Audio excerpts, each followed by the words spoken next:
When you visit a web page, you are likely to open up multiple tabs as you navigate.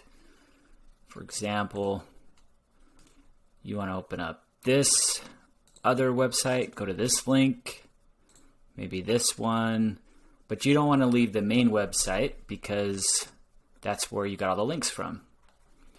So when you visit the other tabs, you start finding that some of them are not relevant or what you're looking for.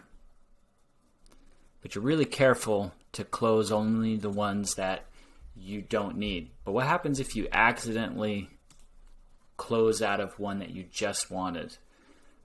Well, maybe you can remember where the original link was, or maybe you can go into history and find the recently closed tab. You could also just try and search for it. What was it?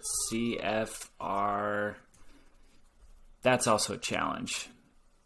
The best way to do this is to use a keyboard shortcut, Control-Shift-T.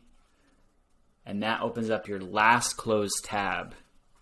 So if you accidentally close out of a tab, open it back up, Control-Shift-T. You can also use this to open up all of your previously and recently closed tabs. You can just repeat that same keystroke. You can see all of the tabs that I have opened up recently.